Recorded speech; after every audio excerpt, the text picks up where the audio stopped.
Okay, kids, it's time for another episode of the Fueled by Weird podcast, the only podcast going to Grandma's house because we're going to have a good time. I'm Chris Daly, and today I have the pleasure of chatting with Vernon Loyed and Kyle Stevens, aka Kirby Krackle. Guys, how's it going today?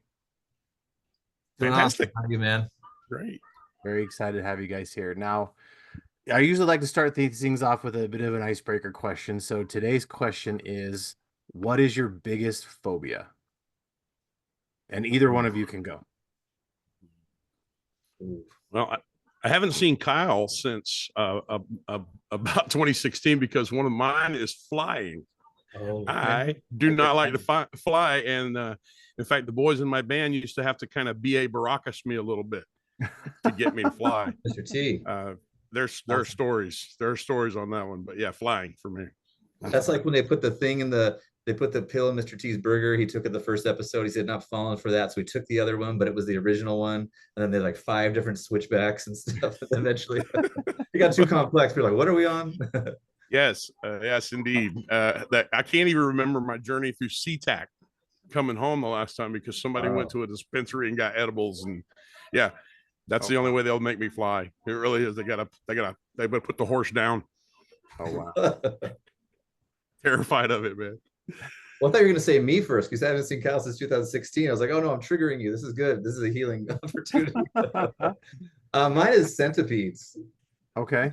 Not a fan. I think I saw a Star Trek book. I forget which one it was where they put like this bug thing in this guy's ear when I was too little to see that. Yeah. And I can't see that. But speaking of which, someone they posted this thing where they showed this centipede that was like 6 feet long and 4 inches off the ground, like somewhere in Arizona. And I believed it. I was like, oh my God.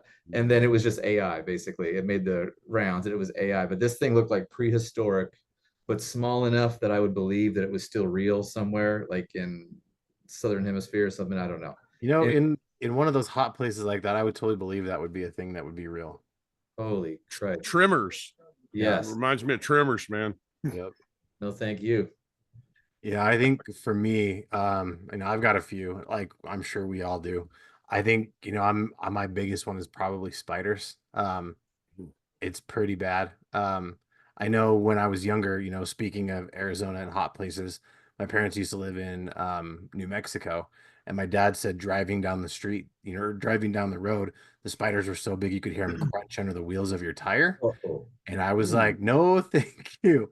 Ooh. I just no check that place off of where I'm not going to live ever. And it's dumb, like we talked about earlier, we're members of the Big Guys Club, Vernon. And it's Yeah. kind of weird seeing a big guy like be so scared of spiders just because they're so tiny and insignificant. But some of them get pretty big. Like every year or every other year in my house, we've lived here for almost 10 years, we'll get a cat face spider that hangs out by the front door. And this year was no exception. We had one. It got fairly large to the point where it molted its skin. And I thought I saw it and my eyes went to hell. And that was just awful. And after it molted, it would kind of like at nighttime, it would come out because apparently they're nighttime spiders. And it was enormous. And it was getting real close to like coming in my house. And my wife's like, just leave it alone. If it comes in the house, she's gone. But until she come, and my wife gave her a gender and a name even. But she named her Nancy and said, Nancy, as soon as you get in the house, you're done. You have to leave. So I was home by myself because I work from home. I wanted to see how close was too close because it was one of those I don't want to see, but I kind of want to see. It's just that morbid curiosity kind of thing hit me. So I ran outside to see her and she was completely gone.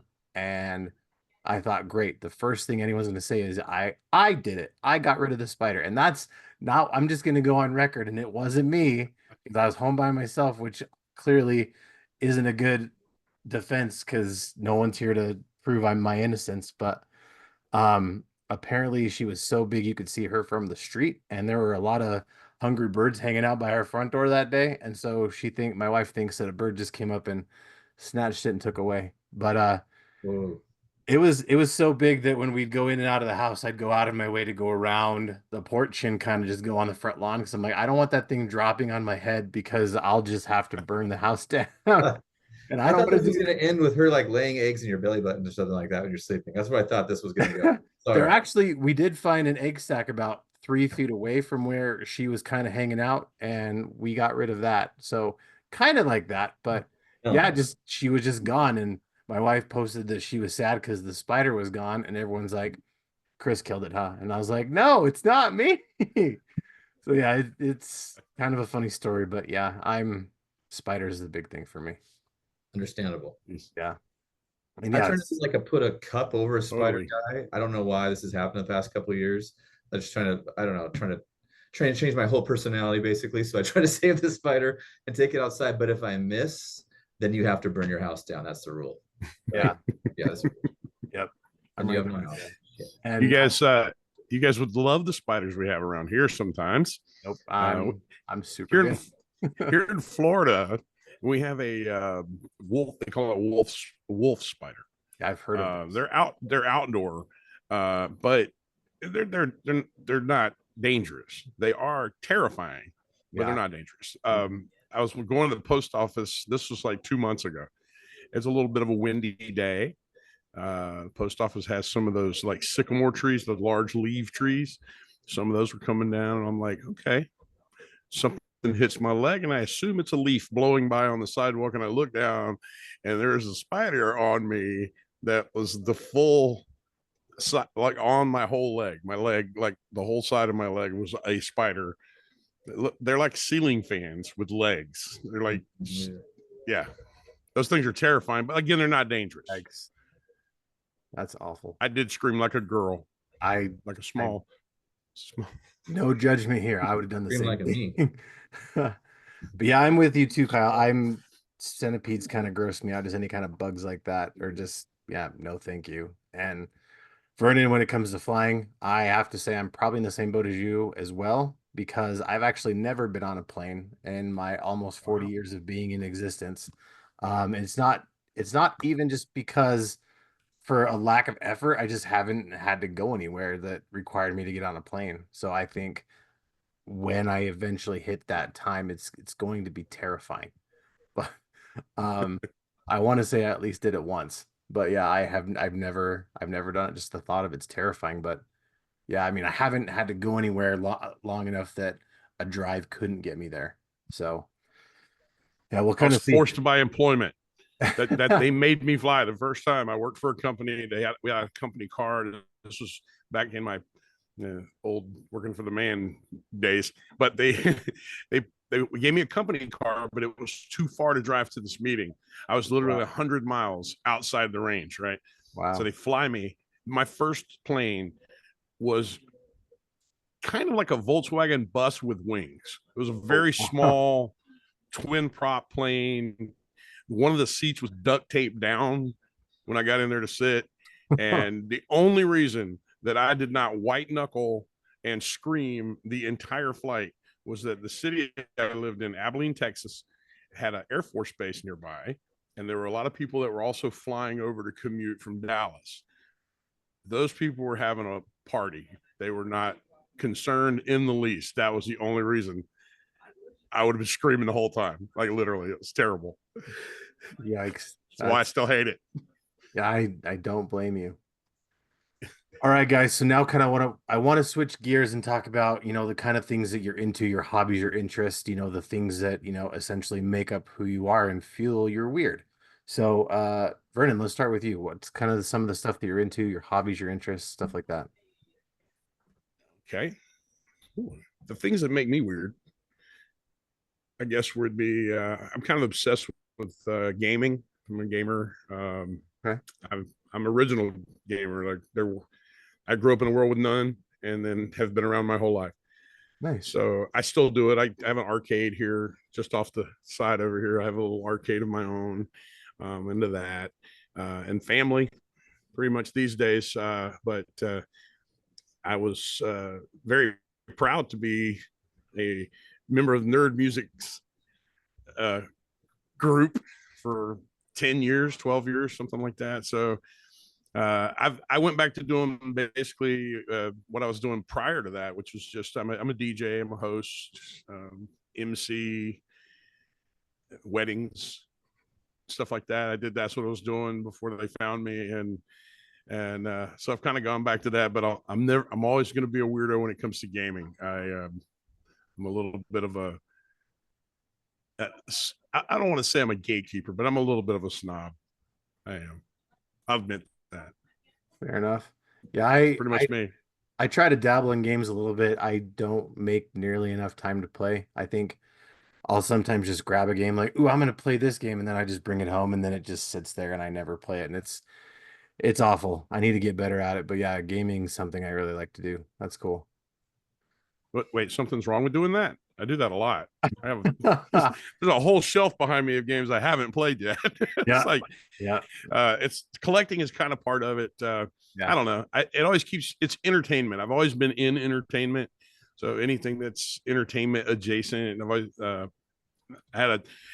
You guys probably don't remember these things, but video stores were a thing at one time, and I was heavily into that industry before anything else. So, yeah, that's my nerdery. I can quote movies that no one's ever heard of.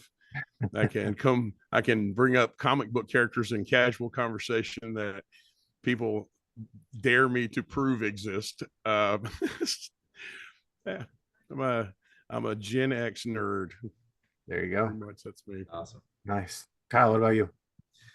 What I'm into comics, video games. I really got back into video games in the past 4 years. So it's something that I did when I was little, and then when I was actively touring and recording, just that's how I'd fill my free time with touring and writing songs. But in the past 4 years, when I haven't performed, I really got back into games. I have a 8-year-old daughter, so she and I are like of the same mental equivalent now. So it's really fun to be able to get into all this kind of stuff. I'm kind of having like my weird thing lately is like a rebirth or like a reintroduction into like why I like comics and why I like games. Just seeing from a fresh perspective from her, how she interprets certain characters, or going back and reading like trades on the bookshelf or Marvel Unlimited. I do a lot of wedding DJ stuff as well, where I have to try not to be weird. I have to try to be Krackle. So sometimes like the reception's going and the soup's simmering, I'm feeling good, and then I'll like overextend. Like I think I can say something like, "Nope, wheel it back. Nope, we're not all friends like that again." So I catch myself in line, and then I've just really gotten in the past couple of years like into like homeschool stuff. I never thought I'd be a homeschool person, but due to pandemic stuff, that's what we do. And again, that's a weird thing for me because I never considered myself any kind of teacher in that way. But yeah, it's been a big learning experience, just hang out with an 8-year-old all day. And like I said, we're the same mental equivalent. She's about to eclipse my aptitude and everything.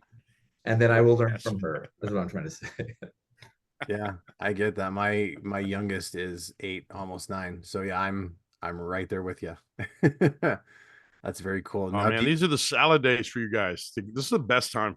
That age is the best. It really is so great. My oldest is almost 17, so that I've kind of got both ends of the spectrum there. Where you have the dynamic. Yep. Yeah. It makes things real interesting sometimes. I feel that. On the topic of video games, do either of you have a console that you prefer? Just curious. One that you seem to go back to more often than others. That's a tough one for me, man. I've literally owned 42 different consoles in my life. Oh wow. Played many games for a lot of them. I don't like modern consoles. I don't own a Series X and I don't own a PS5 because during the pandemic, they were a little difficult to come by around here. Yeah. And so I basically started kind of getting into the home arcade space as a way of like, okay, that was my next gen. And to be honest, after that, I started kind of going to the computer side of things and emulation, things like that. So you can revisit a lot of the things you still love. So the part where you said, what do you come back to? Honestly, I think maybe the Sega Dreamcast might be my favorite console ever.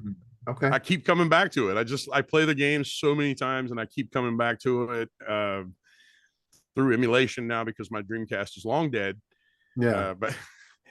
But yeah, I miss Sega in general. I miss Sega as a force in the game world. Yeah, I agree. I don't think there's been a good football game made since they stopped making football. As I know that's not cool. Like, no, I am a gamer and I actually do like sports games. So I guess Yeah. I guess I'm no put me in a box, man. Huh? I'm unboxable. But yeah, it's the I'm not in the load times and waiting around to get into a game where you're going to be on a team with people who sometimes aren't even trying to communicate.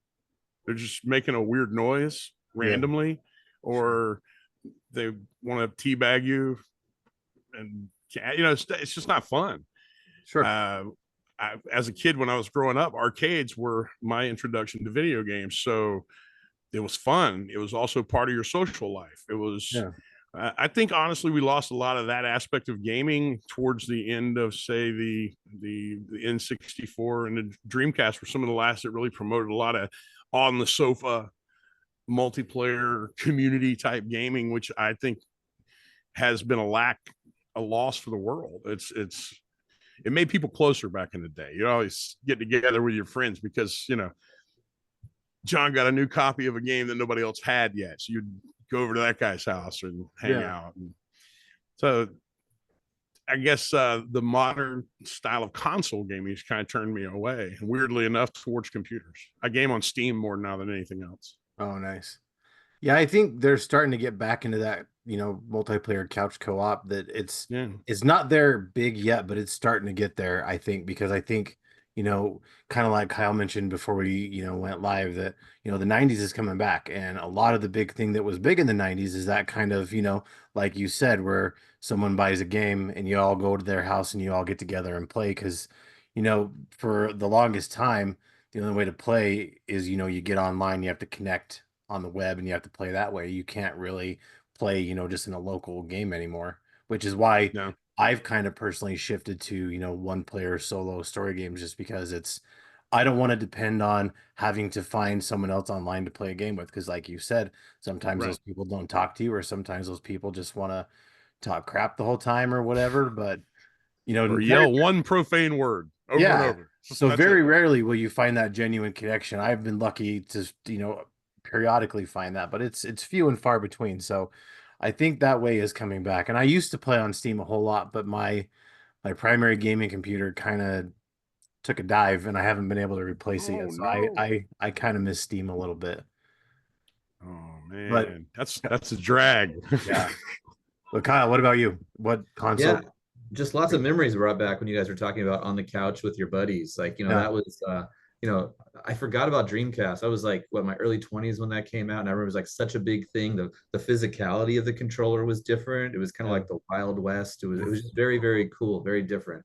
Going to buddies' houses, playing, the original Ninja Turtles on Nintendo or Mario Brothers, seeing how far you could get. My mom was very strict on video games for me when I was little, and she's like, you have 30 minutes to play, right? So I'd have my stopwatch, and she'd be coming and she'd knock on the door, like, hold on, boom, yes, can I help you? Like, I'm like gonna get every second out of that. Blowing on the cartridge when it didn't work. And again, like going through all this stuff with my daughter, we're playing couch co-op like Unravel or Little Big Planet, something like that. And she's like, so what did you do when you died enough times? We play like the NES live or whatever, like when you go back and the emulator games, the old NES games live there. I was like, well, you got to start over again. She's like, what? This is so dumb. I was like, yes, I know. Wow. I know. Yeah. The perspective is so different. The younger, like I have a lot of like my grandchildren range in age from like 6 to about 16 right now. So they play a lot of different stuff. It's fascinating to me how they come at it. And you're right. If it's they perceive, one of them told me one time that NES games were impossibly hard, and that they don't know how anybody enjoyed those things. And I was like, because when you got one, and you weren't going to get another game for probably a while, you would stay with it and stay with it and stay with it until you got every nickel of enjoyment out of it. And they just don't have that anymore. Like if it's hard, they're like out. Like, no, that's too hard. Yep. We just got through Spider-Man 2 almost all the way through it. I really enjoy it. I enjoy games where it's like, even now, if I have, with young kids, if I have an hour, like I want to get in, I want to have a great time, I want to get out. Like I like awesome cutscenes now. Like I just want to have a great experience. I don't want to like organize my satchel for 45 minutes. Like I got to do that in real life. I don't want to do that here, So I think just different walks of life, different stages in life, different games appeal to different people. And hopefully there's stuff for everybody. Yeah, I agree. And, like you said, the older I'm getting, the more I kind of am shying away from those ones where you have to go and customize your character and, get all the stats leveled up before you even start playing. I just like to kind of get in, do some stuff and get out, whether it's like a smash 'em up or whether it's like, one of the Lego games or, like you mentioned, Unravel. I just started playing that with my 8-year-old recently, and she got to some points where she thought it was kind of tough, but I'm like, hey, it's tough, but kind of like what you said, Vernon, you can't just give up because it's tough. You needed like, let's take a minute, let's talk about it, let's see if we can figure out how to do it. Yeah, it's cool. When you play Unravel, what system are you playing on? PS5. Oh, nice. Yeah. And I need to check myself too, because I get frustrated. Like I'm of the old school where it's like I have to stop myself from cussing because that's what I did all the time in middle school. But like I seriously, truly have to catch myself. Yeah, yeah. I'll get like right back into that 11-year-old Nintendo rage where like you're so frustrated. Yep. And I'm trying to unlearn and I'm trying to teach. And sometimes it doesn't work great, but that's the goal. It's hard. Oh my God. Kyle, you have no idea. You have no idea. You're talking about that. We don't have any kids at home anymore, right? Just me and the wife. Just me. You've met my wife. Yeah, sweet lady. Awesome. Yeah. She loves your grandma's house song. Still one of her favorite songs of all time. She loves it. Sweetest pie. You nor anyone else who has sensibilities can be in the room with that woman when she's playing games. Like stuff comes out. She's an HR manager, a professional. Oh wow! But when she plays video games, all that goes out. I never know, man. It's like 1940s World War II sailor action. Yeah. Like it's bad. Crash Bandicoot has been called everything under the sun in this house. I promise you that. It's hilarious to me. I just like to watch. That's funny. Yeah, Grandma's house is one of my kids' favorite one. That's why I actually had to.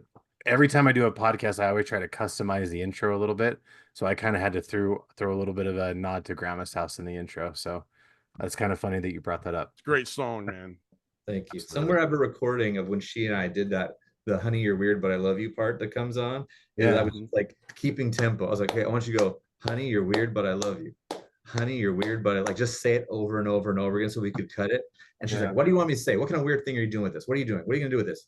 And so there's somewhere that's in there, like she put as like a secret track or instrumental on something. But I'm glad we did that. She's since passed, so it's like we throw that on there, like, okay, yeah, that's her voice. So that was your actual grandmother? That was my actual grandma, yeah. That's awesome. She's of the age where she passed when she was 94, I believe. And so she says, she says Washington, or you're gonna wash your clothes, like from that generation. Yeah. So like every time I played it for her, she's like, "Oh gosh," or "Gosh, Kyle," or "Gosh." That's funny. She's like, people like this. I was like, "Oh yeah." She's like, "Why? Why do they want an old lady?" I was like, "Because that's why they like it. Because it's an old lady on a song. That's why they like it." Like, there's not a person on this planet that cannot relate to something in that song. It's just it's how you feel about your grandma. It's like I love that you included so many different nicknames for grandmas, and it's wonderful, man. My kids still listen to it. I've gotten into of course I'm still a big nerd music advocate, so my grandchildren are now like coming up to me and asking me about these things because this is new to them. They're kids. They don't know about our struggles. They don't know. They just find the songs. One of them came up and said, Pop, you have a song on iTunes. I'm like, yeah, go buy the album, please. It's been there for a while. And they're watching our videos. I got one of my grandkids has started calling me the boss because of our boss video where I get all the Nerf darts in the head. And so it's funny they're discovering it, but I have turned them on to so many of your songs, Kyle, because there's a family element to what you were doing.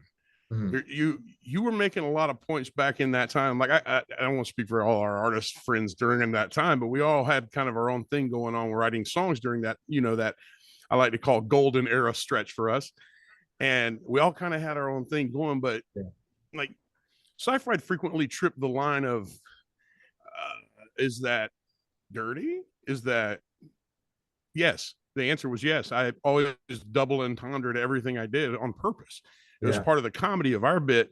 But even though I always considered you were doing basically the West Coast version of what we were doing, but you somehow had this way of making it accessible, even on all age level. And that's what my kids are discovering now. I got one of them who's a huge Green Lantern fan, and don't think I haven't been milking that. So Ring Capacity is his favorite song. He loves that Ring Capacity song you have. So, and I have to explain to him when we were talking about it that Kyle clearly has an extensive knowledge of the Green Lantern Corps, but that song fails to mention how Guy Gardner is the best. And so I have to set him straight. You gotta line them up. It could be better. It could be better. Yeah. It's a great. Yeah. It's just, this has been coming up lately, and I find it odd that here we are meeting up for 10 years after an event to talk about this stuff, and the fact that both of us have had like experiences as family moving forward, and the effect that what we've done is having on them is very cool to me. Just like I was very moved by the post that you made about the festival, because I was just frankly glad anybody remembered we did it. Oh yeah, I got chills when you said that. I talk about it all the time. Like I loved that date. I'm so glad we're here to talk about it. I know I did that Facebook post, and then Chris was like, "Hey, I'll talk about it." Like, awesome, and I think it'd be cool. We're here today. I would love to share my experience. I want to hear, of course, your experience, Vernon, like from the master behind everything, because I think of that time as, I think of the time of like 2010 to 2016 was like this time where everything was popping at the same time. It was before salad days. Yeah. And the convention scene wasn't taken over by everyone like Reed and stuff yet, which added things and took away things, from there's pros and cons to all those mergers. But it was the time where it was like people were aware of Sci-Fried and Kirby Krackle, Mark with the C, double clicks, etc. And people had been around for enough years where there was a fan base, but also everything hadn't got so corporate yet with the Comic-Cons where they wanted to still have bands out there. And I think like what you did was so powerful in that, I wasn't at Lollapalooza 91, 92, but I always in my head equate that experience with that's what that was for our nerd scene, because that weekend to me was just like the culmination of so many years and so much effort.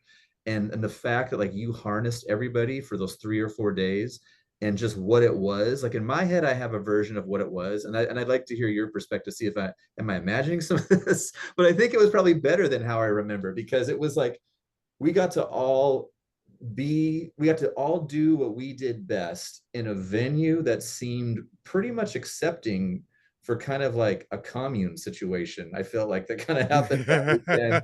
And it was kind of like end of the world, but in a good way. It's kind of how I think about it. It was kind of like Lawless in a way, but I think they were making money, and the bar was making money, the restaurant's making money, and I'm just I could talk for 5 hours about this just listening to your story, but I'd love to hear what that was like for you to set up and share, what it was like for me. It was a lot of work. I pretty much I've been self-employed since the mid 90s, doing what I do, but for that year, that's what I did. That and Sci-Fried, what we were doing for touring, and I believe we had an album drop that. I believe season 5 dropped that year, and so we had a lot going on. So for that year, I thought, this is it, man. This is what I'm going to be doing the rest of my life right here. I'm going to be making these. Charles Silver, the head of Sci-Fried, was our in there. Chuck's, well, he had the money to be the backer on the situation, and to tell how this came together, I'm just going to quick.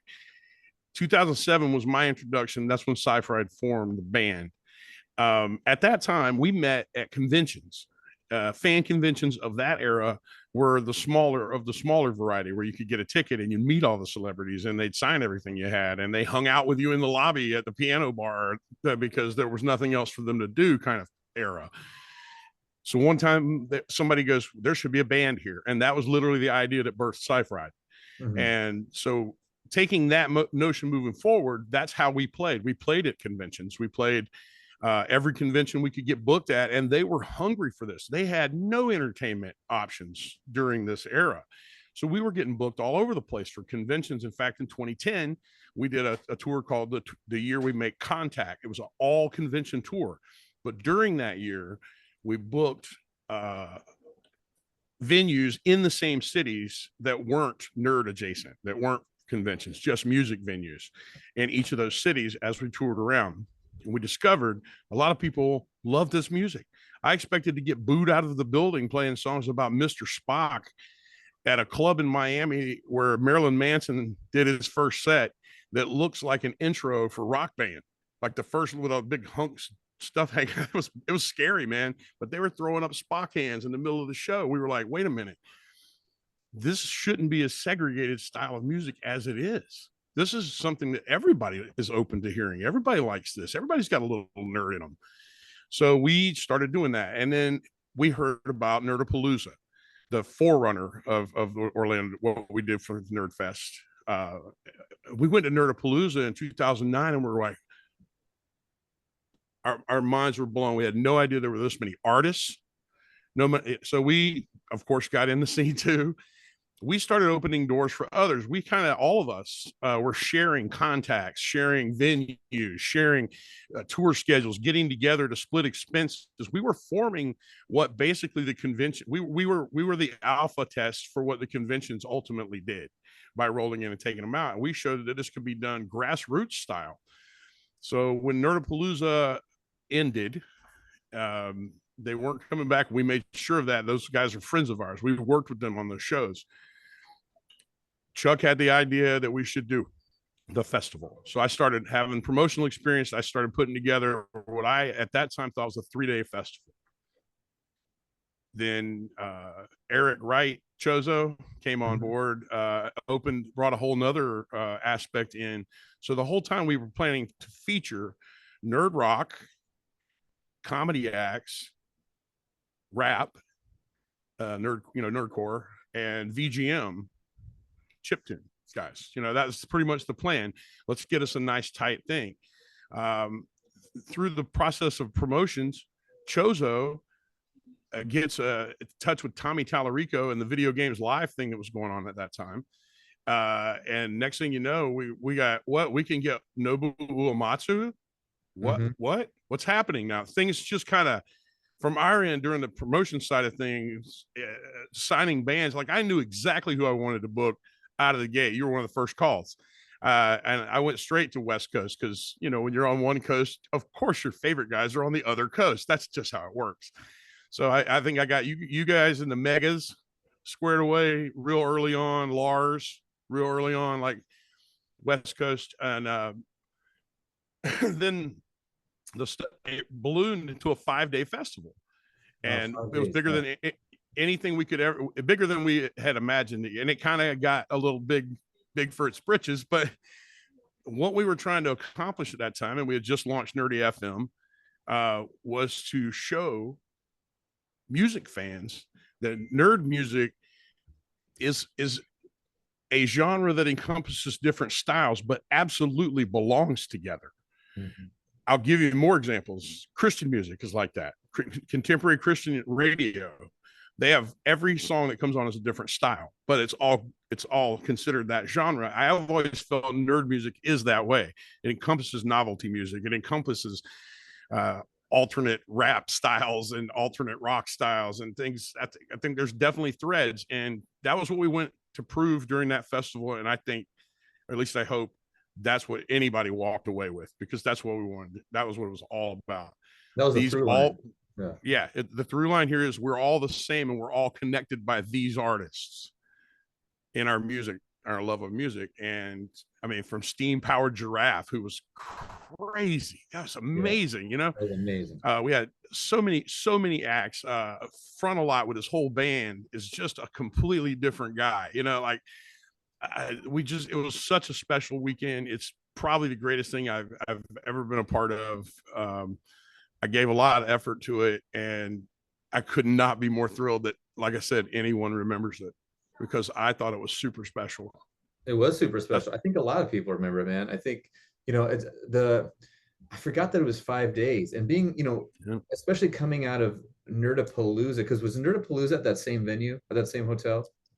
They had once been there. Gotcha. It was, I want to say 2011, 2011, 20, yeah, something like that. They were there at that hotel. Yeah. Gotcha. And then Orlando Nerd Fest was 2014? 2014. Okay. Yeah, because we did Nerdapalooza. It was just me acoustic when I did the appearance there. I think it was the last year of that. And everything had gotten so off time wise. Like I was supposed to be on at 10:30, and I went at like 2:30 in the morning, you know, and it was just wild. But that's not what it was like. I mean, it's still fun, but that's not what it was like at Orlando Nerd Fest. You guys had, like, I don't know who was doing stage managing, but my memory of that was like it was pretty on the whole time. And you know, you had the main stage where I think like the big, like the full-bodied bands would be, and then while they were done, the smaller stage was set up on the other side of the room, and people would go back and forth. And I thought that was great. You know, like, you know, Front a Lot. I think Front a Lot did the stage with the band, but like Megaran or some of the chiptune dudes. Yeah, we did the two big stages in the main ballroom were designed with that in mind. That's exactly what we wanted to do. And we knew that there had been scheduling issues with some other events, and we didn't want to get into that problem, especially with so many artists. So the two stages were used to feature palette swaps and a change of pace. Like, so, because you don't want, if you got like if Sci-Fried's throwing down on the main stage, on stage one over here, and we just got everybody sweaty and jumping around and stuff like that, I don't want them to leave the room. So what they need is something that's an alternative. So that's the way we kind of booked the whole thing. So that I had people tell me this afterwards. It was like, we didn't feel like we could ever walk away from a stage. There was always something good going on. And that was part of it. And really all it was is we needed the two stages to set up for the next act. Because, you know, the Nobuo Uematsu had quite the rider. We had to get a couple of instruments, orchestra level rentals. So that stage not only had to be set up tight, he had specifications and exacting things that he requested, but he's Nobuo Uematsu, so what are we gonna say, right? Yeah. Final Fantasy wasn't even that good, man.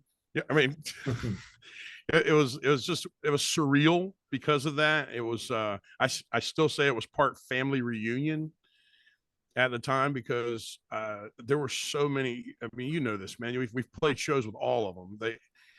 So many fantastic artists from coast to coast all over America, and they deserve more and more of a run, of a chance for people to hear their music. We had, as a Gen Xer, we had guys on the radio that were saying, "Hey, there's a new album out today by Kirby Krackle. Check out this single." These days, people have to discover music on their own, and it gives them a chance to more discover it. I think when you go to see them at a show and you're like, "Hey, I love Megaran, but when I was at this show, I saw these guys that were just crazy good rock band at this show." And I'm like, now you're a fan of somebody else. And that was kind of what we were hoping for. It was all very hand in hand back then, with a lot of us artists were working together that's how we did tours, you know, emails and phone calls. You know, hey, where are you going to be during this time of the year? And like, oh, we were thinking about swinging through here. You want to team up for some? I mean, we were kind of building this network. And to what Kyle said earlier about the way that convention scenes have gone now, back then they were all very willing to be, we need entertainment. Let's do this. Great idea. And then it became, oh, we're taking care of that. We have that. That's all. You got to get in with this guy, or get in, and then a lot of artists can't get back into these shows. And I'll be honest with you, there are conventions around this country where certain musical artists have made that show for their promoters. I couldn't go to Gen Con without seeing Mikey Mason. I mean, it's just that kind of stuff. So we tried to use it. We were really we really threw ourselves out there to the point where we could have been ridiculed easily. Like, what is Sci-Fried all about? All of a sudden, like, it wasn't popular to try to organize or unite or befriend each other who sometimes have very radically different styles. But I think once everybody, it's like a family. So the community is very much like a family. So really all it took was communication. And I feel like you do, Kyle, when it kind of that at the end of that run, I felt like we were kind of handing the baton off this, and I'm watching these guys all the time. I'm on the SoundClouds and like I'm always listening to these new guys out there. And I feel like if we left any kind of mark, I feel good about it. I gave a year up. I didn't get. This was not a reward situation. This was, if you want to call it anything, it was me trying to make a point situation. Well, it was point made. When you're talking about the switching of the palettes, like that's your DJ instincts coming in, where it did seem refreshing. I remember that it was like acoustic rock band, nerdcore, chiptunes, back and forth, and then also having food on premises, and I think that's what's special about when shows like this are run by musicians, is like then like we know what we want to have and we know what isn't cool when it's missing. And so that there were a couple big events that happened after that were more like a corporate thing. Like in San Diego, there was something called the Banff Festival, and at a big stage, Nerf Herder was there and stuff. Saw that. Yeah, but I love Nerf Herder. Yep, but it wasn't the family vibe. It wasn't the little city being built. I mean, I still think that's the biggest grouping of artists that's ever existed in one festival. That's why I say it's like Lollapalooza when I think of it. That was part of our goal. Time it came out, Chris. Like, did you hear about that when that was going on? About Lollapalooza? No, I'm sorry, about Orlando Nerd Fest. Like, were you like, was that on your radar when it was happening at the time? It might have been, but I can't remember. I think back then I was still kind of getting into nerd rock and even realizing that nerd rock was a thing. Yeah. So yeah, I don't know. That right there, man. That right there, that was kind of one of the things. I was like, how many people are out there waiting to love this? Yeah, that don't even know it's there. Mm-hmm. I think that a big part of, and not only that, for the artists themselves, to show them that there's a path forward. If you choose to do this, you don't have, your parents don't have to be right that you're crazy for being an artist. You can actually make a path forward. Perry, with Nerf Herder, for example, when Nerf Herder had their big run back when they did the Buffy theme, Perry Grip, their lead guy and stuff, they don't own that song, so they can't put it on an album or anything, but it's probably their most known song. It's the Buffy theme, right? Yeah. So Perry went to work for Cartoon Network, writing music for Ben 10, writing music for he's got crazy credits. So he took that nerdery, and during the time that they, in the late 90s era, they were more of a pop punk ska marketed band than a nerd band, and they were totally a nerd band. Yep. And then so Perry went on to do that. Like, that's like Mega Ran is a poster child for hard work. Yep. And staying with the hustle. And I love Raheem, and I'm so happy for him, man. And it's doable. And that's like, for a guy like me, I started into this thing as an already fairly old guy. I had an earlier music career, and I don't talk about it. It's because it was the old days, the old system. You had to know somebody who knew somebody that would send somebody out to see your show, and hopefully your drummer didn't get drunk that night. And like, it was just crazy how hard it was for any artist to even have a shot before this time. And I don't know, for some way, I just kind of wanted to throw a roadmap out there just to say, hey, this is possible. Nothing's impossible. Mm-hmm.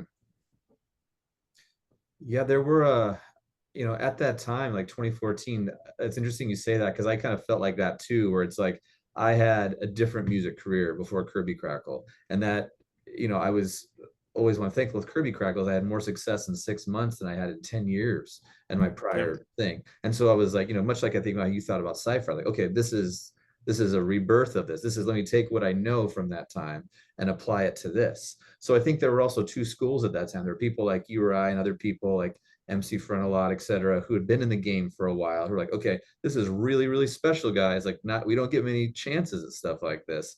This is like rising tide floats all ships kind of stuff. And then there were people who were early 20s who hadn't gone through that time yet. So I feel like in general, the nerd music scene at that time was not trying to set a template saying we have the way to do it, but to be like, okay, there's some experience here, but also not wanting to like, there's only one way to eat a Reese's either. Right. But I think I think what I'm hearing from you, I can relate to, is like the experience from having things not go well before, but then realizing you get a new wave, and then how to ride this wave. Like, okay, this is the time. We're gonna do it this time, and it's gonna work because I see everything forward. Man, I would love to take credit for being that smart. No, honestly, I said no when they asked me to join Sci-Fried. I had been in a band in my younger days that had potential and had a sad ending, like so many do. I was perfectly happy being a sound guy and a DJ and doing all that stuff. And Chuck came to a karaoke show I used to run probably 6 or 7 times, and one of the last times he's like, listen, I know you're jaded on this stuff, man, but this is different. What we're doing, it's really different. And I said, man, I thought it sounded like a great idea, but that's a lot of commitment for me, man. So he goes, look, just come over and listen to what we got. And that's when they hooked me. They hooked me with that. The hook for me was, I don't want to do anything that's novelty for the sake of being a novelty situation. So if we're going to do something like this, the parts of it have to be real. And for me, when we first started, we were literally envisioning being nothing more than a parody band. We thought we were going to be a parody band. I just wanted to play real music. I didn't want to play. I wanted us to represent that part. I wanted us to be a real band. And because we went so far into the assembly of our band with that mantra, we ended up wanting to do originals and started doing them almost immediately because we had too many creative forces floating around the room. And I thought it was nothing. I thought I'd come over, we'd do some stuff, we'd maybe play a show or two somewhere. I never thought of it that way. And so it was kind of a ride of discovery for me as well. Like, it surprised me the first time we went to a bar in a city where it was Miami. It was SuperCon in Miami with the anime, with all the tails and the ears and everything. And then we went from there to the grittiest urban roughneck setting you could possibly imagine and did a show the next night. That's when the light switch went on for me. I'm like, this is a thing. This is real. Cool. Yeah, and great. Just but at that time they were still far apart. A lot of the artists were playing at comic shops and small like coffee shops and things like that, and we were playing these shows. And then so we kind of, every time we ran across another guy, like Mark with a C was one of the first artists we encountered because he lives in Orlando, and he had been in the game 10 years. And we started kind of getting together. We started getting, he started getting bookings in these convention scenes. And then, so we just wanted to spread the love. And we did co-op mode in 2013, which you were part of, because we wanted to spread the love and work with all these artists to get everybody, like you said, all the rising tide raises all ships. And I think that we were on our way to it. I really do. I hate that. I hate the way the corporate structures kind of come into the whole convention and fan scene in general. It's I don't know if you've ever been to, I don't know if Chris, if you've ever been to any of the old school fan conventions where it was like unfettered access to who's there and things like that. But that was the world that, I came up in, and I miss that. I do. Chris, how'd you find out about nerd music and stuff when you said you started to do it? How'd that get on your radar? Actually, it was with you. Not you personally, but with Kirby Krackle. So a former friend of mine, he was like, dude, so we both have, well, not used to. Okay, let me back up. I haven't talked to this friend for a while because we're not really friends anymore, but him and I, when we first became friends, shared a mutual love for pro wrestling and for Green Lantern, amongst a ton of other things. And he said, "Dude, you have to hear this song. He sings songs about Green Lantern. It's fantastic." So he let me borrow a copy of E is for Everyone, and I was blown away. So it was to the point where, and this was back, before this is back, oh, years ago, probably 20 or 2009, 2010, right around 2011. So Spotify was kind of big, but no, only the certain people had Spotify accounts. Not everyone had Spotify like now, whatever. So Kirby Krackle was my big in with nerd music, and I was just kind of just addicted to it. Him and I did a few different nerdy projects together where actually that's kind of what I was telling you, Kyle, is, I've been kind of following you for a long time, where to the point where we had emailed you talking about potentially using songs for like Kirby Crackle songs for podcasts. Yeah. And, we had even emailed you when I was actually just going to look so I didn't sound like a complete maniac. And I like the word maniac. It's not used enough. I like that word. when you were releasing Suburban Hearts Vigilante Hymns, we actually reached out to you about doing a review, and you sent us an early copy to listen to, which was fantastic. And um, then with pro wrestling, there was a pro wrestler who started talking about how awesome Mega Ran was, and so I was like, okay, and I need to check this guy out. And like you guys, I'm totally in love with Megaran. He's a fantastic guy. I'd love to talk to him someday. But he's just like such a cool guy. And my intro to nerd rock has been pretty slow.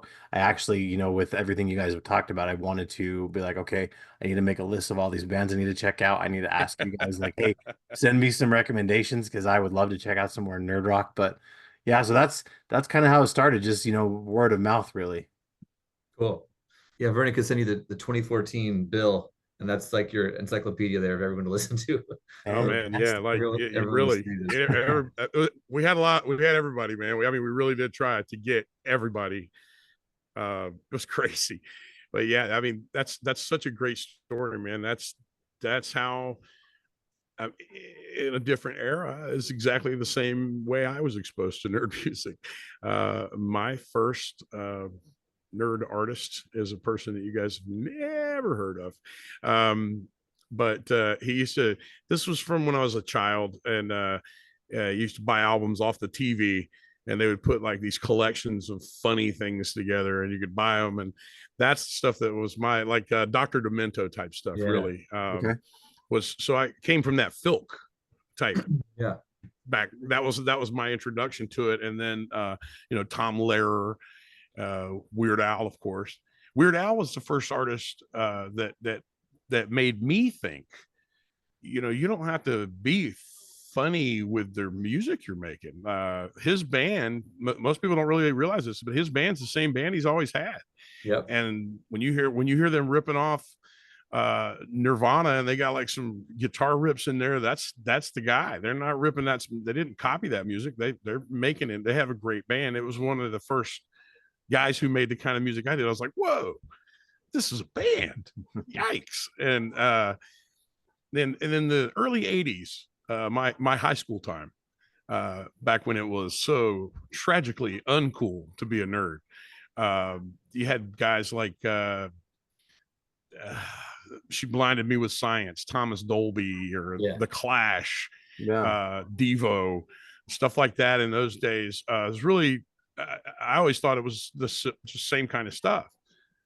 And it wasn't until, like I said, until Sci-Fried was out and about, and we ran into other artists, that I was like, wait a minute, it's not just me. It can't be just me. And then I met Perry. When I met Perry Grip with Nerf Herder, and got to talk to him about how much of a fan of his I had been since they had ever started doing things. And that's kind of what he was letting me know. He's like, we all feel like we're kind of ahead of this thing. Like, this is one day going to be just normal, and maybe we'll be among the people who are remembered when future generations discover the cool nerd music that we were making early in the Totally. 2010s.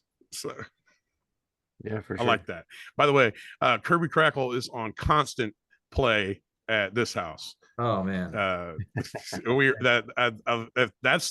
question that I would like to answer is who do I still listen to? Because we were all throwing a lot of stuff around back then. What sticks? What's still in there? And I still listen to a lot of Kirby Krackle.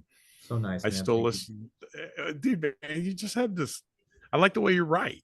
I've always tried to emulate like just the cleverness and everything. Like I love when people come up and say, "Did you mean?" Yes, I did mean it. That's you got it. Congratulations. So I appreciated some of the level to your writing. Like I've heard some of your songs like the fifth, sixth time and went, "Oh, I never caught that." Yep. That's a pretty cool little reference you dropped in there. So I've always been a big fan. Listen, if you have a checklist, please include artists who are not around anymore, just for your personal love. I would definitely recommend checking out Urizen from before.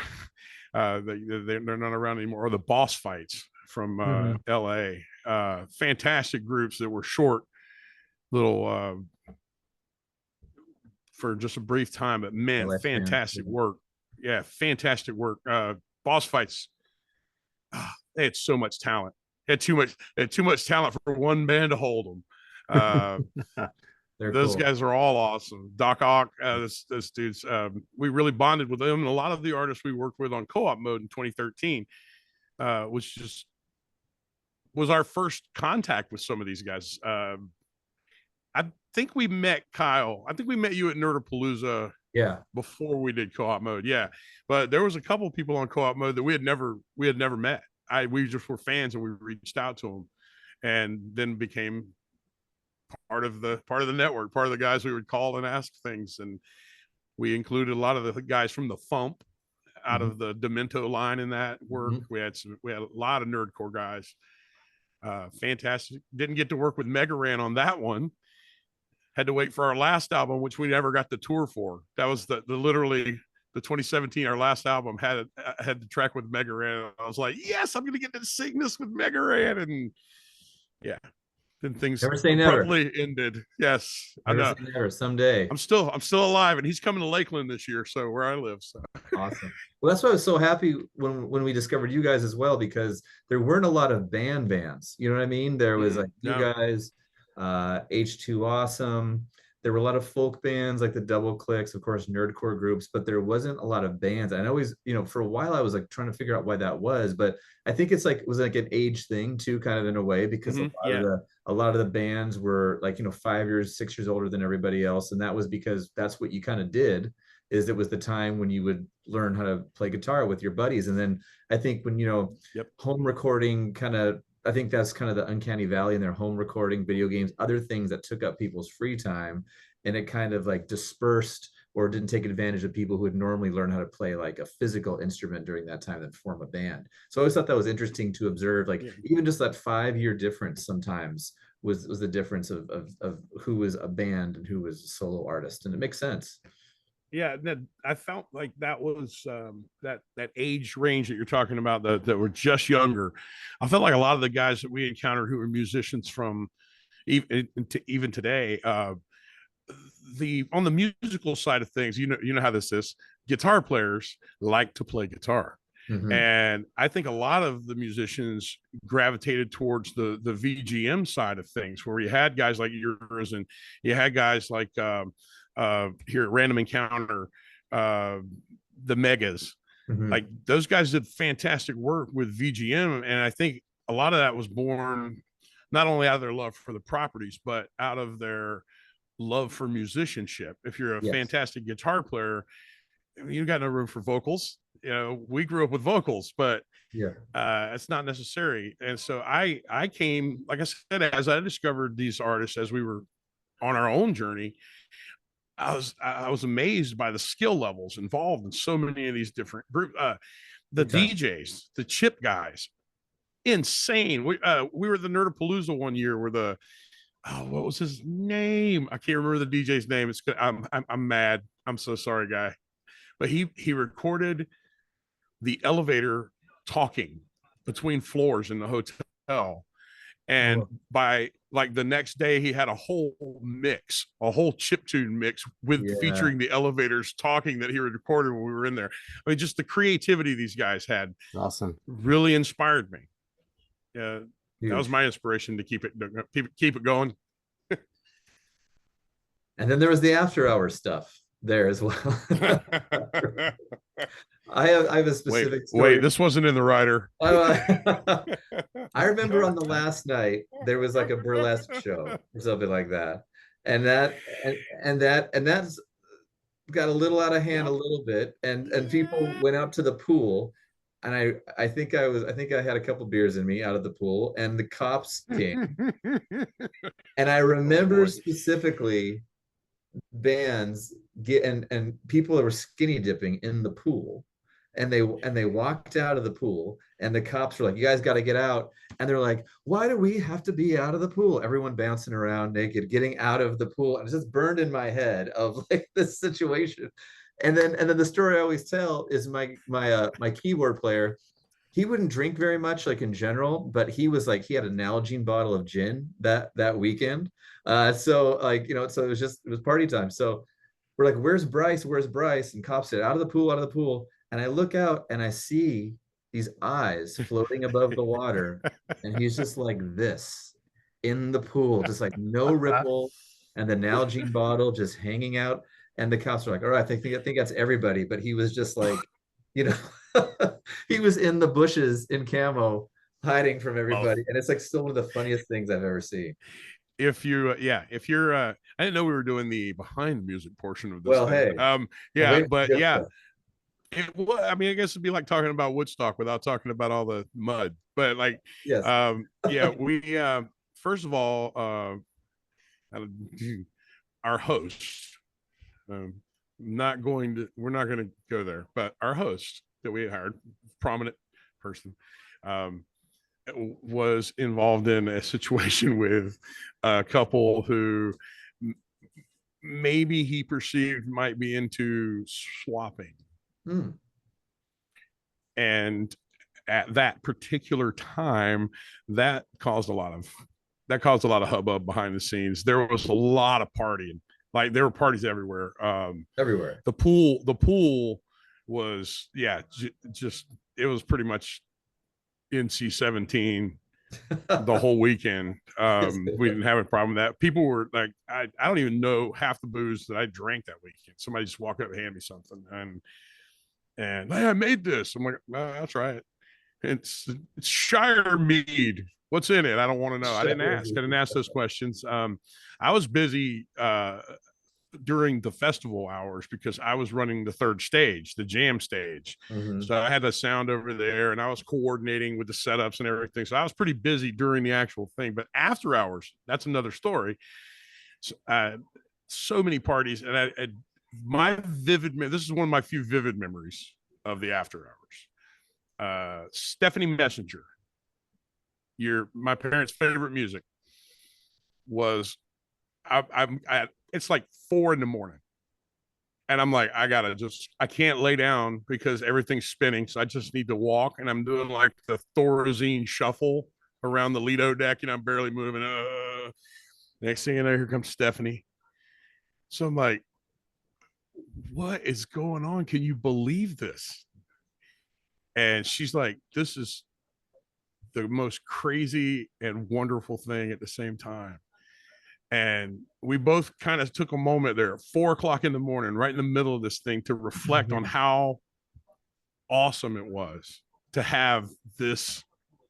That was the only time during the entire event that I took that time. But it was at 4:00 a.m, me and Stephanie. That was it all hit you. Yeah, it really did. It hit me at the enormity of it. Maybe the photo that we took with Nobu Uematsu also had that was probably the most genuine grin in a picture I've ever had, because it was like, look at this guy, it was like, it was crazy. And I have more appreciation for it as we've gone away from it.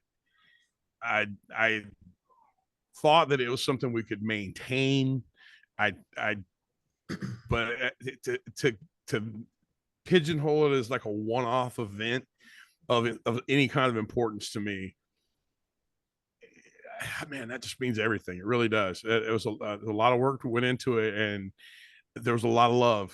It was a lot of love. It was a big lovey love fest of nerd proportions. It was it was legendary amazing shit, man. You should be very proud. What were the yeah. hours of the performances? I forget. What was what? Well, the hours of the performances, was it 24/7? Oh, we went from, I think we started at 10 a.m. or yeah, something like 10 a.m. or 11 a.m., something like that. We wanted people to get a chance to get up and shake the cobwebs loose and whatever. Yeah. And then we went until, I want to say we went till like 2 a.m. on at least the first 2 days. Then one of the days was largely a full day event. Like from early to late. I think that was Saturday. Then I think the remaining 2 days were like noon to 10 or something like that. Which I still got these. I could probably pull up all the work on my system right now. I've tried to borrow it, and forget about it. I don't want to be reminded of how much work I did on that. It's the most free labor I've ever provided for anything in my life. I'll tell you that, but it was amazingly rewarding. It was so awesome to reach out and contact every artist individually and kind of pick the brains of what everybody else thought of. I had no idea until that point in time what anybody else was after, what everybody else. It turns out we all had a lot of shared goals. We all had a lot of our own dreams and aspirations that matched up, and it allowed us to work more together instead of like little individual units that were just, tilting against windmills. That was pretty much the reason. Well, I know how hard it is how it was to do Krackle Fest, which was like 4 bands. And so that's why I always, all my respect that you were able to do 5 days with all those people and hotel and flights. And I've never heard one person say anything bad about that weekend ever. Like, I think it exists in people's heads and the status that I think of it as well for most people. That's funny you bring that up. That was 2 of the mandates that we had when we started planning this. We will not have any artist wondering how they're going to get their pay. We will not have any artists worried about their travel arrangements or their hotel. So that was another thing. A lot of artists that we booked for that show weren't used to getting paid. Yeah. They weren't getting paid. And that was an important thing to us too. It was like everybody should be getting paid. And so that was a big important deal. We want the artists squared away. We want them happy because they're the ones that are going to have a microphone. And when artists get unhappy, they tend to use the microphone in ways you don't really want. So just make people happy. It seems like an easy thing, but it's a lot of work to make people happy. It really stuff looks like it's bathwater and just this like simple. That's always so much work behind the scenes. That just doesn't happen, as you know. Like that's because of an immense amount of work went into it. You were talking about our schedule. That was another paramount thing. We definitely had many meetings over this has to go like clockwork. We don't want people sitting around. We don't want people like, I came to see this act and they were supposed to go on. And now it's like tomorrow. We didn't want any of that. And that was all important to us. Like I said, I think that comes from the musician side. Where you want it to be a smooth run festival. We maybe didn't promote as well. I think in a perfect world, if I had to go back and do the whole thing again, I think we would probably be talking about Orlando Nerd Fest 2015. I would have taken a year to really do it the right way and give the local crowd in Orlando, which is a very good nerd city. It would have given the local crowd time for a new festival. Nerdapalooza's last show was the year before Nerdfest. There were elements of the local scene there in Orlando who weren't ready to, even though we were great friends with the Nerdapalooza promoters and had a lot of them on board helping us, they just weren't the public. So we had a tremendous out of the area crowd. Like people came from all over to come to see this show. But I would have taken a little more time, let it percolate a little more, done a little more hype. If I could do it again, but I wouldn't change that show for anything. It was an amazing experience. So good, man. Okay, we're doing it again this year. Done. It's happening. Hey, I got no money, man. we're gonna need some. We're gonna need some crowdfunding. I got about 250. We're gonna have to have a big crowdfunding movement, or hit up Megaran. Let's see how good he's doing. See how good he's doing. So Raheem, man, we want to do another Nerd Fest. Kyle and I were wondering if you could, slide us some change. We're wondering if you could do it, and then we'll talk about a podcast about it 10 years later. Right. Because he'll bring all his wrestling buddies. Like he would help so much with the promotion. He could bring them all in. I love it. I'm so happy for that guy, man. Not a nicer guy, really. 100%. Me too. People don't know that. Man, I miss the not performing. One of my favorite things that ever from a personal performance was at Krackle Fest that year that you brought us up. We're here. We are in the Hard Rock. Like we've played Hard Rock here in Florida. We've played Hard Rock here, but you guys have the Hard Rock with Jimi Hendrix's guitar, and like so that was kind of cool. And then I remember they had those partitions in there because we were on the floor basically, so they had those like plexiglass deals, and we were doing a song, one of our romantic-y songs, I think it was, and there was this girl there at the party, and my wife was there, and her sister and her mother, and like my whole family had come to the show that live in Washington, and there's this girl right in front of there like singing all the songs with me and giving me these eyeballs, and I'm like, this is uncomfortable. I have way too many kinfolk in the building right now, but man, that was one of my favorite experiences. You guys did such a good job with that show. Loved singing Journey at the top of our lungs until I couldn't even talk anymore. And at the end of the night with the covers, it was yes, man, so much fun. And then we, the con itself. I've made it clear that I've been to a lot of those. But there's something about that Emerald City Con that has a structure to it, an organization. It doesn't feel like the madness that a lot of conventions feel like. And fantastic show. I recommend it to people all the time. It's a tough sell to my friends here on the East Coast because I believe that it happens around the same time as another big con here local. But I've told them, I'm like, get on a plane, make that trip. It's a great convention. Yeah, I love love Seattle. I love that performing thing, but the first time I ever performed anywhere where you're just I know you understand this and can relate to it. You're just a nerd. You're in your room and you're writing songs, and you're thinking about am I gonna record these songs, and is anybody gonna listen to these songs? And you're filled with that, right? The first moment that I realized that we might be on to something was when we booked a show in New Orleans at the New Orleans Comic-Con.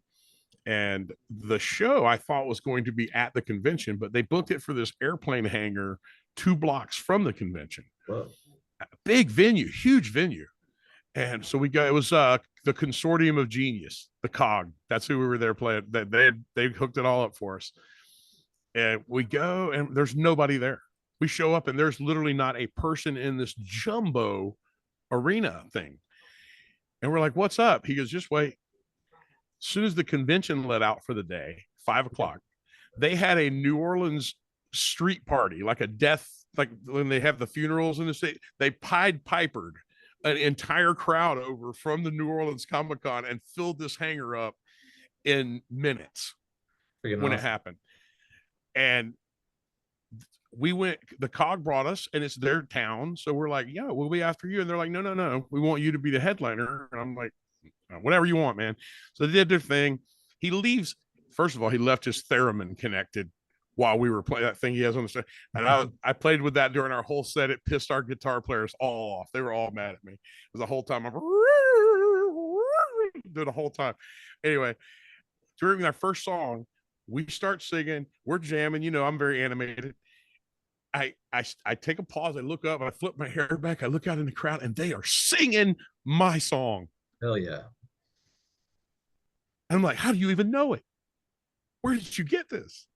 At that time, we just had CDs. I'm like, that blew me away. It blew me away that and that's why I always thought that this has more appeal to a wider spectrum than it really has had, and still should have, in my opinion. Yep, I agree. Still should have. Yeah, there's such a conglomerated and condensed set of experiences, I think, for all of us in the nerd music sector from like 2010 to 2016, 2017.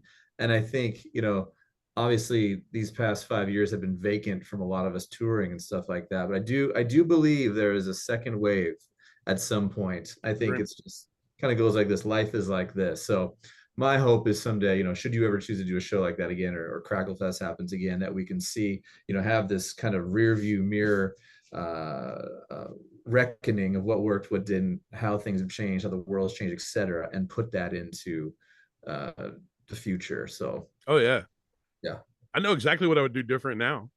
Looking at now, I would have left it at the 3-day event it was originally going to be, and just said and provided the best we could have given, and then at the end be like, hey, there's going to be another one next year. That would have been optimal. I think in a perfect world, that's what we would have done.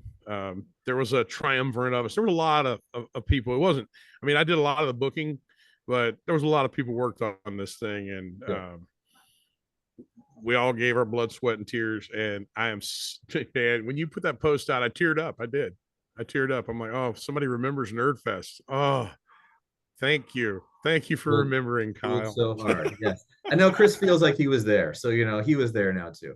True. I feel like I was right there with you guys. We're trying to make you feel it.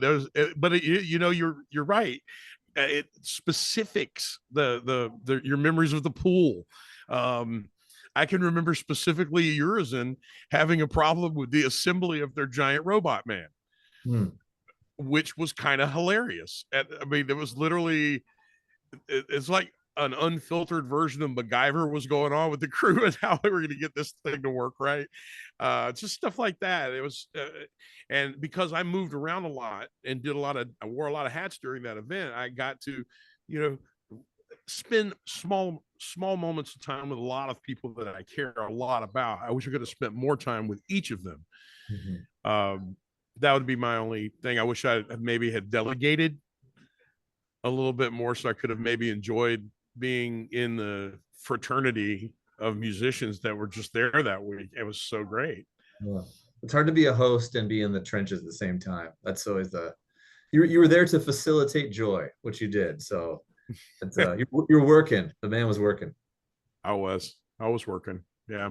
I have only very recently been able to figure out how to turn, well, I won't say turn it off, but I can hit pause on that gene of mine that has to have me working on something all the time. I get distracted by things like in 2020 during the lockdown. My wife was essential and I was not. So that's why I have a virtual pinball machine now, because I can't just go dormant. It's like that need to feed is in there. And I wanted to be, and I honestly, what I was saying, I don't know if we were talking about this before or on here, but like my grandchildren now are coming to me and finding these artists, and they're finding that music that was made during that stretch, and they're falling in love. I turned them on to Mega Ran's, the one he did with Storyville, the Turn Up My Beats and the stuff, the Veggies, the whole Veggie album. They are in love with that album. The Front a Lot stuff, even MC Chris, for the older ones. I do have some teenagers. Not throwing MC Chris on the 8-year-olds, but yeah, it was just it's just really they found him, and it's weird because that's the podcast I did for Nerdy Show back in the day, the Nerd Groove was all about taking these different artists and putting them into one presentation. I did that podcast for a while. Yep. And I'm like, great, nobody listened to that, but all of a sudden these kids have gotten the message. So maybe I should try less. Well, they're in the try ether less now. hard. They're deep. Yeah. It's crazy what kids know now and what they don't, because of the basic fundamentals of how you grow up now. You know, like we went outside and our parents never saw us again until it was dark. But now, like, kids, I feel like, have such controlled lives to the point when they become an adult. Everything's like play dates and this and everything's scheduled. And I work when I do work now, I work at a sports bar here to do trivia. And it's funny when you encounter like an 18-year-old or a 19-year-old and 20-year-old, they do kind of have this deer in headlights look about them when they're out in the world. They're like, what do you know, so I try to just talk. I want to be one of those people that go and talk to them. Yeah. And say, it's okay. Don't be the person that's sitting there going, look at that idiot. What does that accomplish? Mm-hmm. Help them, help people. That's why we're here, right? Yeah, for sure. So you had mentioned that you did a podcast for Nerdy Show Network. Is that right? Yes. That's awesome. I found them by accident once when I was, looking up when I was trying to do older projects that I'm not a part of anymore that was kind of nerd related, and I found Nerdy Show Network that way. And I tried listening to some of the podcasts, but there were just so many to keep up on. The one I actually stuck with was Lightning Dogs. That was one that I got hooked in Lightning Dogs hard because just the idea was so cool. Then it just kind of just stopped, and I was like, I didn't know what to do because it just was over, and I was like, oh man, that's kind of cool that kind of came around full circle. Yeah, that was a great network. They had a lot of different podcasts. They wanted me to fill the music part of their thing, and I'm like, well, yeah. And so all of my nerdy the Nerd Groove shows I did for that network were presented in the same format as we did at Nerdfest. I would talk about a little bit about the artist, about the song, about some of their backgrounds, and then I'd play a piece. And the next one, if I just played a nerd rock track, then the feature track would probably be a nerdcore track, and I would have like this, and it was going really well. And the reason that the Lightning Dogs stopped and a lot of things stopped on Nerdy Shows, things kind of changed in that.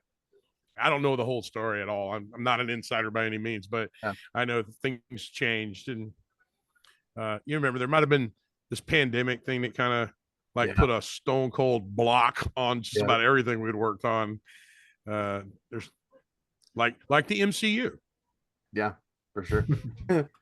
And Kyle, with you, you had reached out to me and talked about how recently an episode of Indie Artist dropped, which kind of was just a part of a series that was done by @Shoot and Edit Joe. You can find him on Instagram. Let's talk a little bit about that. Yeah, so that just dropped. It's about an 8-minute mini documentary. He did a 6-episode series that are now trickling out. He filmed them mostly in 2019 and then has been editing them ever since. Getting more information from the artists, more content for photos and stuff. And what he released, I knew it was going to come out someday, and I had no rush on it because I know he's really good. He takes his time, make sure it's great, and came out 5 years later. And I'm so glad it did because it shows kind of like how Kirby Krackle started through all the years, talks about kind of the recording process. He came to my garage, and so we did kind of a little mock recording session of showing how I wrote the Black Panther song, "It's Good to Be the King." And I haven't been performing at all during this time, so it was kind of like a nice kind of reminder of like, okay, yes, I have done these things, and then kind of prompted me to kind of figure out the direction I want to go, which I'm always thinking about. But the landscape is so different and everything, as we know now. I did a lot of live streaming for a long time, and I found that like in 2020 through 2022, and I found that kind of unfulfilling a little bit.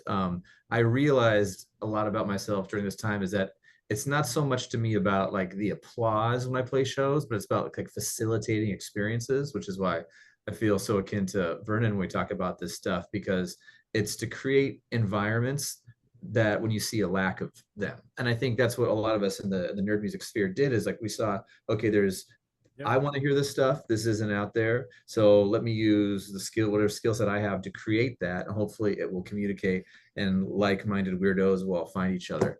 But yeah, the documentary came out in the doc, and it's like a nice little 8-minute condensed history of Kirby Krackle. And if no one knew what it was, they'd probably get a better idea after that.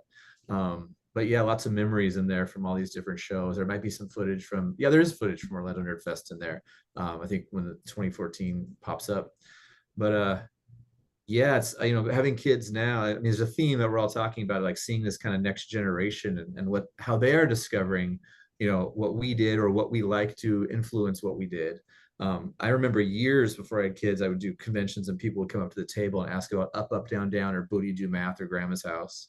And now my daughter asked to play that in our house. And that's something that I always kind of wondered would happen, like before I had kids, like, oh, what if my kids are like this?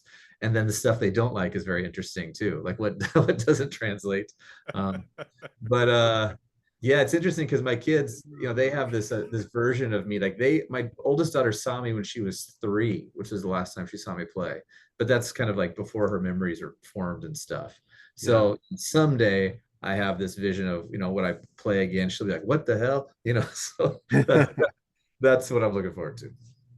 That's cool. Now I have to ask, because at the very end of it, it said Kirby Krackle will return. Is that foreshadowing to something that's like coming soon, or is that just, was that just specifically toward, 2019 Kirby Krackle? Yeah, I mean, it's that, I wanted to be clear, like just because I haven't played in almost 5 years, it doesn't mean Kirby Krackle is done. Like I put out 2 records since then. Last year I put out a record called Madripoor, which I didn't promote very well, so a lot of people don't know it's even out. Like I had a goal to put it out, and then my wife started breast cancer treatment, so like I wasn't hitting the road or anything. It was just like kind of fulfilled that thing. Here's the content, and then that was all my last year. So I almost even thought about re-releasing it, because like very few people knew that it's out there. But it was like mostly something that I recorded here at home. The title track's about Wolverine hanging out in Madripoor and Hightown and Lowtown, and those kind of Easter eggy things that I haven't touched on yet. And just kind of sitting around and be like, where does this, with the world how it is now, and that I'm not playing out at the moment, what does it need? Like what did Sci-Fried and Kirby Krackle and all these artists do? And then what serves that purpose then? What serves the purpose now? And I'm always trying to kind of figure that out, because we're older, people are older, fandom is older, the convention scene is very different. And it's kind of like, I don't think it's back to the beginning in terms of our scene, but it's not as out there and active as it was during this 2014 time we're talking about. But I think so many road miles and experiences have been under all of our belts that I think, should we all get the chance to reach that kind of Avengers team up thing that we had going for a while, I think we've learned a lot. And conversations like this even motivate me to think how to think of that differently going forward. But yeah, fandom is so different now too. I remember when Kirby Krackle started, it was like Avengers wasn't even out. Like Iron Man 2 was just out. So, much like Vernon, it was just kind of like the Wild West. It was like, what do you want to write about? Whereas this, all these things. We did that was an Avengers song we did for co-op mode. The Never Fall. That came out when the 2012 Avenger movie came. We were actually toying with the idea of putting a concept album for all the Avengers characters, not just from the MCU. We were going to do like an Avengers centric album, because back then you could have done that, and it would have been fine. Everybody would have loved it. In fact, it probably would have been a better idea than what we did. But yeah, you're right, man. It was we caught lightning in a bottle, and it was all about that community. It's because it was more of a community thing.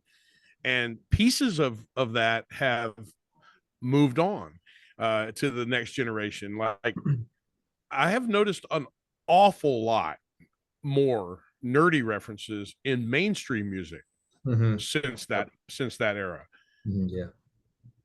I think we left a mark. I think a lot of other artists were like, wow, this nerdy crowd is savvy with music.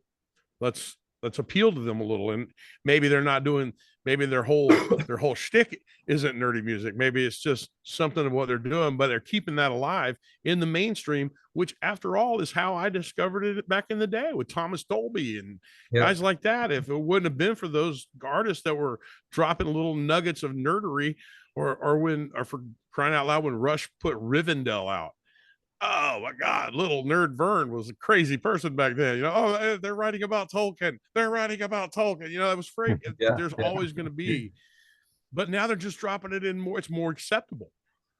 And I like to think we had a little bit of part to do with that, because a big message that I feel like came from that era is we like what we like. And you should be able to love what you love, and everybody should just be cool. And it was a message of acceptance, which is not popular these days, but we worked it.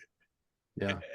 Like Mark with a C once said something to me, and I've never forgotten it. And I almost think of it weekly. He said to me, in this day and age, he used it on stage, actually. He said, in this day and age, the most punk rock thing you can be is nice. Mm-hmm. And I've never forgotten that. Yeah. It doesn't cost anything. There's a lot of people with opinions about a lot of things these days. Yep. Doesn't mean you can't be nice. Doesn't mean you can't love each other and take care of each other. And that, I think, was part of that community. And I think we had success as what it was. That's for what it was because of that. You know, a lot of the people who followed us, they wanted your album. They wanted our album. They wanted to get the new Mega Ray. They wanted to get the new Schaefer the Dark Lord. They wanted to, like, it was a community driven thing by fans and by musicians that were fans. Yeah. That's I think that's a important indicator to put on that. It's this. That's why I think it was basically like Filk on steroids, with different genres. It's never going to go away, and there'll be somebody else. Like you said, it's peaks and valleys. Yeah, I thought we were part of a pretty good one. We certainly lasted longer than the little peak they had in the 80s, but we did not get a Pac-Man fever. I mean, we had no number ones, but that's how it works.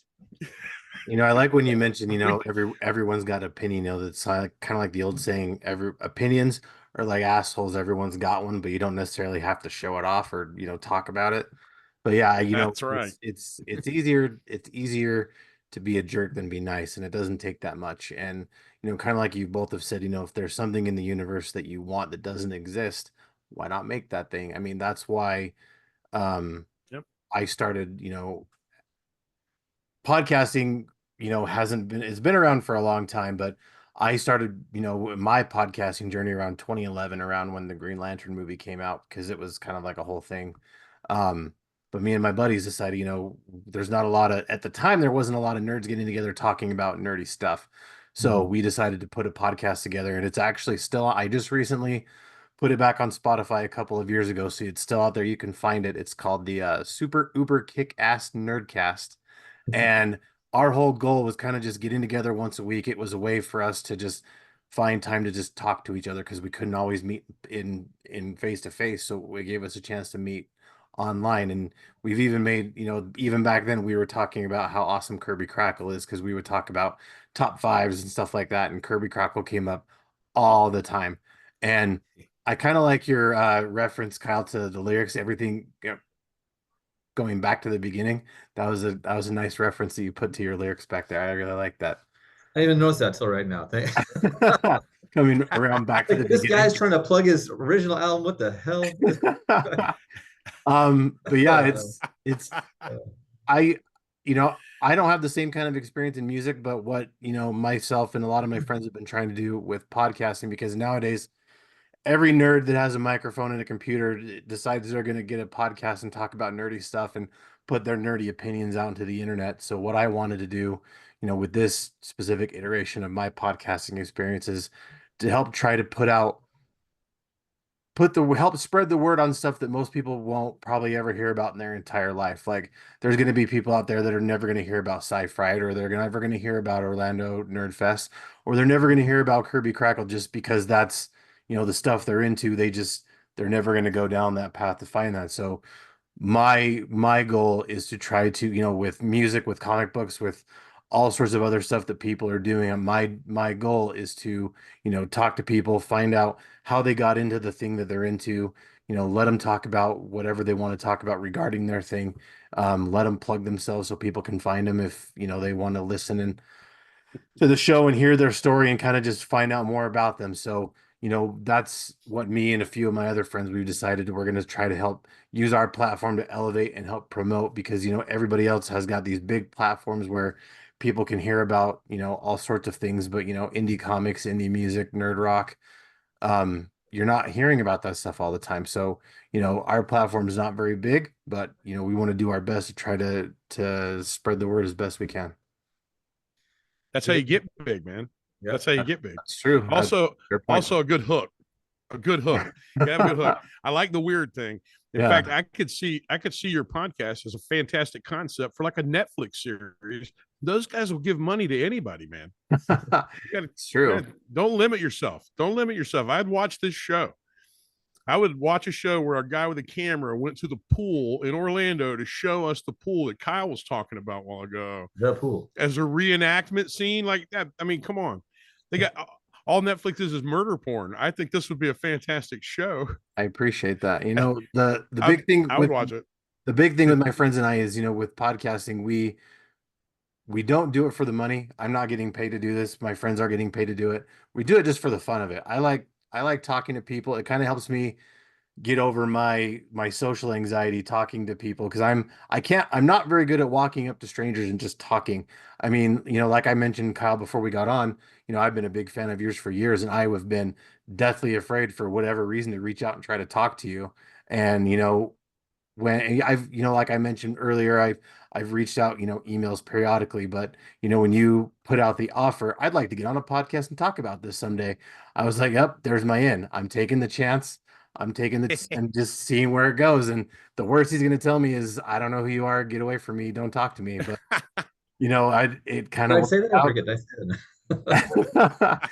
It worked out, and I saw you, Vern. You popped in and commented like, "Yeah, let's make this happen." And I was like, I don't know why it's so hard to reach out to people, because when we're kids, it's super easy just to walk up and say, "Hey, my name is so and so. You want to go, play on the swings or whatever?" Like, heck yeah, let's go. And when you become older, it's harder to make that friendship, and I don't know why it is, but it's harder. You know what I mean? I think it's because we have investment in the outcome. Yeah. We also bring our preconceived notions along with us. Yeah. Like I've had this a lot in my life because of the fact that I am a big guy. I've had people tell me that became my very good friends tell me that they didn't talk to me for a long time because they were intimidated to talk to me. And I'm like, why am I intimidating? I'm just a guy trying to make friends. Most people are actually like that, but we get wrapped up in our own. Yeah. We internalize a lot, like, oh, he's not going to like me, or okay. I've had that only a few times, so it's a hard thing for me to relate to. I've always been more. I am extremely introverted when I am not working. When I'm working, I'm the biggest extrovert. It's like a Bruce Wayne Batman thing. It really is. But one of the most special things that ever happened to me during this time, it's one of the reasons I wouldn't trade this decade for anything. We did a show. It was a Nerdapalooza show.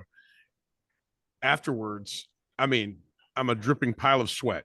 I mean, I'm gross. I don't even know why anybody wants to say good job or anything. But this guy comes up to me, and he didn't say a word to me. He looked at me, and the look on his face was like, man, you guys are awesome.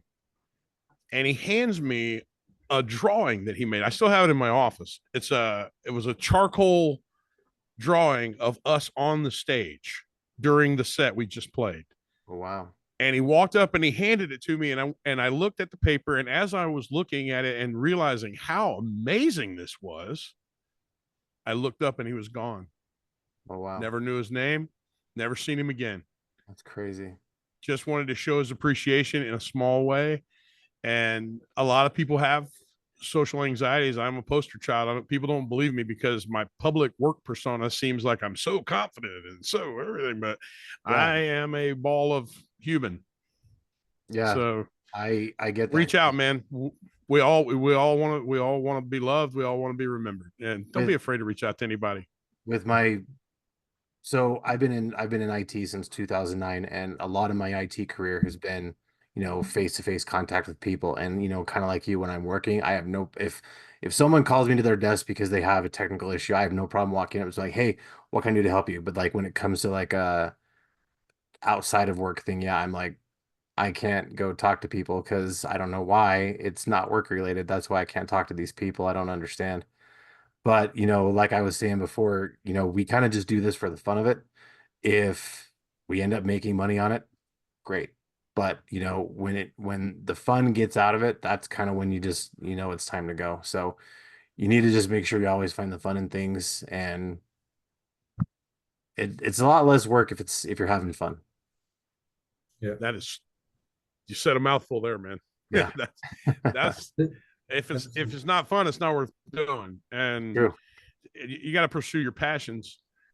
And it was weird to just, I guess the overview of what we're talking about here is, for about a decade, there was an intersection between those passions and reality. Yeah. We got it. Sci-Fried got invited to Sci-Fi, SYFY. Oh, wow. We went to New York. We went to 30 Rock because a fan in 2010 took our CD that we were selling at the show. There was no digital way to buy this CD at the time. Yeah. They saw us in Orlando.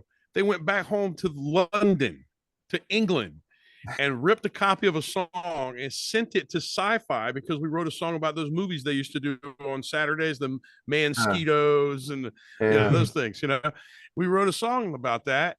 I thought it was like the weakest track on the whole album, but they sent it there. We ended up going to New York because of that, and they wanted to do. We were very close to a deal there. They wanted to use our song as the intro to like a Joe Bob Briggs type show Oh, that wow. featured the new movie on Saturday on Sci-Fi. That's awesome. And we went and had a meeting with them and everything. That was a done deal until they got bought by Comcast, and then that disappeared. But that's not, so I just didn't want anybody to be disappointed where this was headed.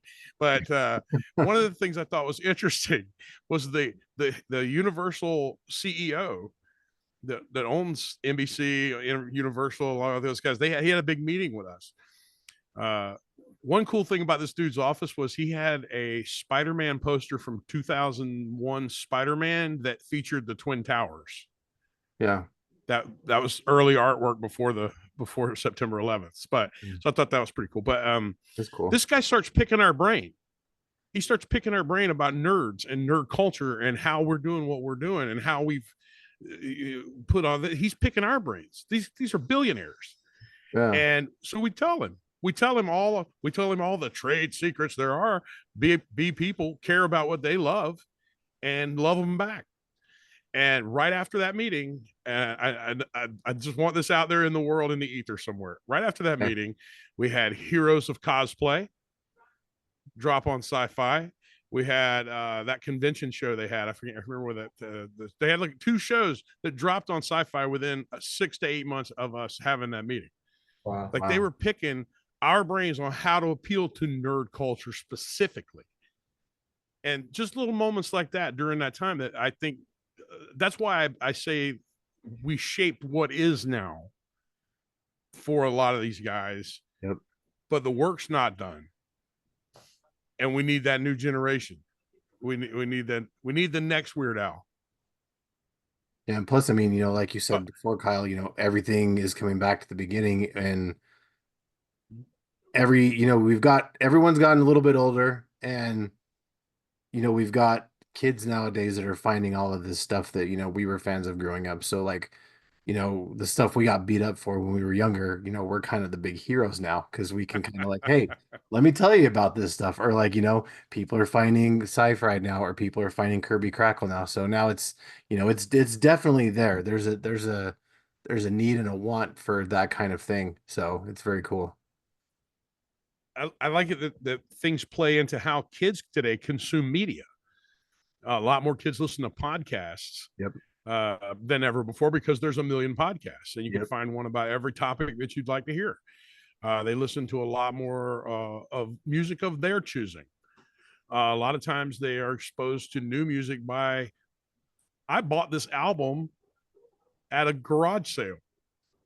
Yep. Like they're experiencing things in a completely different way. I think it's the first generation of that has made it to adulthood now. The Gen Z adults that are out there right now. I don't think they identify with what most would consider their own music.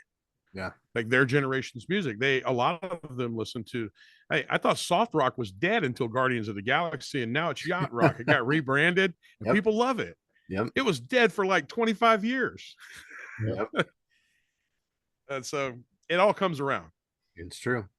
I know my oldest daughter, she is kind of developing her own taste in music, but it's been pretty heavily influenced by music my dad was into. Like she's a big fan of Heart. She's a big fan of oh my God, I can't think of it all of a sudden. There's a whole bunch of stuff that my dad was into that my oldest daughter is now into, where so it's kind of interesting how my dad's influence on her plus her own influence is kind of shaping her own style of music. It's very cool. I love watching their musical tastes grow and evolve and find out. I like to ask them why they like certain things. That really gets them. It really does, especially when they play some, especially, you know what I'm talking about. You play something and the lyrics are there and you're like, why do you like this song? Yeah. Please explain to me. A lot of it is specifically. A lot of it is I don't know. I just do. And it's weird. That's how it should, that's how it is. But when they come to me, like especially the younger ones, yeah, they're the ones who are just starting to listen to music. Most of theirs has been influenced by animated movies or TV shows, which, by the way, I don't know if you've noticed this, but more and more of them just use old music. They're not writing originals. They're just doing soundtracks from 70s and 80s rock. They're pulling the whole Guitar Hero approach. Yep. And that's introducing old music. That's kind of how my 8-year-old is. Her music is primarily animated shows, TV shows, stuff she's seen on YouTube, just that kind of thing. So yeah, I'm totally right there with you. I had to explain to my grandkids, one of my youngest granddaughter actually loves Shrek. Mm-hmm. Shrek fan, loves Shrek. We're listening to Shrek over and over, and of course Shrek's full of fantastic classic rock tracks. And she loves the song Changes. And it took me probably 6 months to get through her head that David Bowie sings that song. It's not one of the animated characters in Shrek. That's David Bowie. And so now she knows who David Bowie is. So how many 8-year-olds can say that? I mean, yeah, you got to educate them, man. My daughter has some YouTube stuff she'll watch, and she'll hear these songs that she loves, and she's convinced the person she's listening to is who sang the song. And I'm like, no, like for example, one of her favorites is a song that Panic at the Disco does, and we had to show her like, no, this is who really does. She's like, no, it's this person, and I'm like, sometimes you just kind of like, okay, whatever. Okay. But yeah, I'm experiencing that kind of thing myself now. It's kind of fun. Yeah. That doesn't go away either. It gets worse when when a really popular movie comes out and you're like, listen, that is a Sir Elton John song. It's not performed by a gorilla. Trust me on this. I remember it. I had it on cassette, and they're like, "What's a cassette?" Yep. Yeah, she's a big fan of the Sing movies. So yeah, I've fought that battle with those too. So many times. That exact battle. Yep. Even with my own family members, I'm fighting to get artists their royalties, man. All right, guys. Well, I've very much appreciated you taking the time to talk to me. Thank you so much it was a pleasure just sitting, letting you guys tell your stories, because I just like to absorb it all in, because it was awesome to listen to. So thank you. Before I let you go, I do want to I like to usually close these out by getting a piece of advice for creatives. So Vernon, let's start with you. What's a piece of advice you'd give to a creative? That's a really tough one. Well, it is. On one level, the best piece of advice I could give anyone, especially younger people who are inclined artistically and you want to pursue your passion for these arts, um, don't do that. You're going to be broke a lot. You're not going to be able to afford a nice life. It's not going to be what you think. Now, if you're still with me, never compromise your own integrity. Period. Always be you, stay you. That's it. That's good. Kyle, what about you? That's a good one. Something I've been working on lately that I wish I did earlier was not tying myself to an expectation of outcome, is to be along for the journey and the ride, and not when I will be happy when this does this, or when this XYZ happens, then I'll feel fulfilled, because there's always another one of those. I spent, I think, a lot of years doing that. And as throughout Kirby Krackle, I've gotten happier with my work when I have tied myself less to the outcome. And the other part is to not compare yourself to other people, because everyone has a different road in getting to whatever perceived success is. People can be in the game for 10 years and never have what's quote unquote success, and some magical thing can happen in year 11 after a decade in. There's some people who go right up the success mountain and then are never heard from again. So what is sometimes how you think things are going to happen for you aren't how they do. And I think that's also like an age and perspective thing. So like people have sensed this at the beginning of time. If I knew what I know now, I could put it in a younger version. Again, that thing that never happens, and we all have to learn our own way. But if anyone's listening, the comparison thing and not tying yourself to the outcome.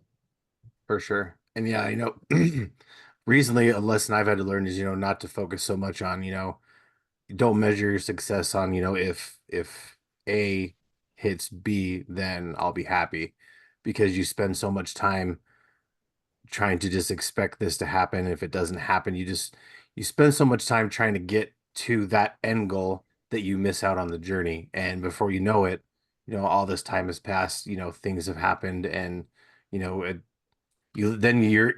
to tie it in, you look back and say, oh, if I only knew then what I know now. So really those kind of really tie together. So if you don't focus so much on the outcome, enjoy the journey, you won't have to worry about, if only I knew then what I know now, because you'll still be in the now. So that's really good. Cool. I Cool. like that. Yeah. I like that. That's a really good one, Kyle. I've struggled with that myself. Yeah. That's a struggle, to be appreciative of the now, to be appreciative of the journey, to get to it. It's easy to appreciate a goal once you've accomplished the goal, but rarely do we. Do we stop and appreciate it? No. We're always obsessed with what's the next thing, what's next. Some people might say that's what keeps us alive, that drive, but you do have to revel in the now, and enjoy the things that are good, and the things that you've made and accomplished. And it's hard, man. It's hard because we're always trained to, you're only as good as your next thing, right? That's so I've started putting a little perspective on things, and maybe it's just age. Maybe it's just the fact that I know if I jump off a stage right now, I'd probably be in the hospital. Things do change when you get older, trust me. But I think that's a fantastic point, man. That's something I think every human, that's a human condition. Yeah. May we strive for that hobbit life, basically. Yeah. I'm a big advocate of second breakfast. Yeah. And I mean, even to compare it to, something that's super simple, like, Vernon, I'm sure you're used to this because you live in Florida and it's hot as hell down there all the time. But, Kyle and I up here in the Northwest, we're experiencing some of like the hottest weather we've ever had ever.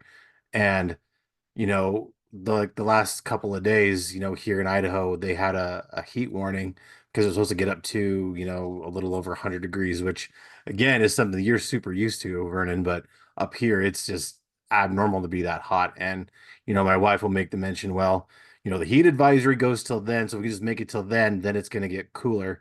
But it's like, instead of just trying to survive to get past the heat, like why don't we just take some time to enjoy, like while we're here, let's do stuff.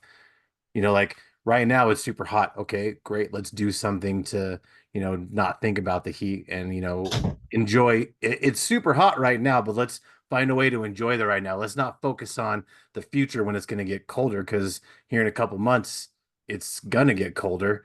It's going to get real cold for me and Kyle here, before you know it, because it gets real cold up here in the Northwest, in a couple months from now. But it's just even super simple things, instead of worrying about, it's 101 right now, it's going to be 92. Holy cow, that's a relief. Like, let's just enjoy. I mean, eventually it's going to get colder, so let's just enjoy it now. So, I mean, that's kind of a super simple way to break it down, but I think it still applies.